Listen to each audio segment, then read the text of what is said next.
चाहे केतनो खैबी बेटा तू रह दूध संगे चावल।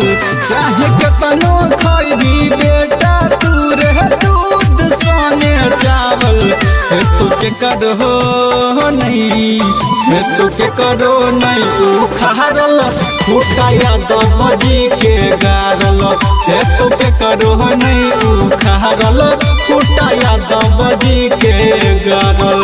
बुझली रे। Presented by Sweetie Recording Studio। तू के करो नहीं उखाड़ल फूटा यादव जी के गारल।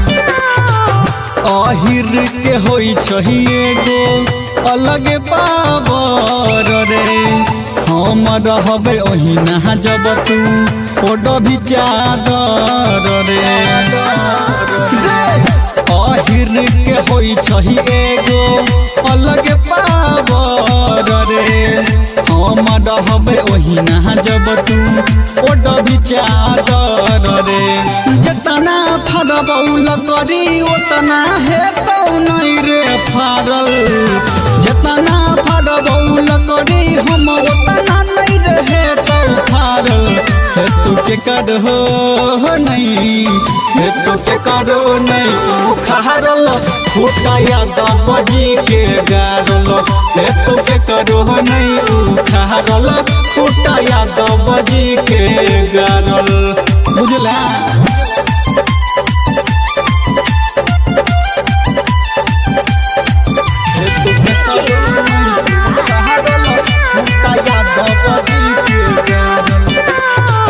हमर जब लाठी रहतो तोहर हथियार रे।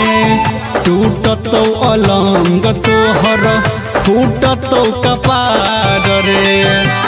रे बाबू हमर जब लाठी रहतो तोहर हथियार रे। टूटतो अलंग तोहर फूटतो कपार रे। राइटर डी कुमार जेना है तो नहीं रे बाजल। के यादव भरत दिलकश जेना नहीं है तो बाजल। तू के करो नहीं, तू के करो नहीं उखाड़ल फूटा यादव जी के गारल।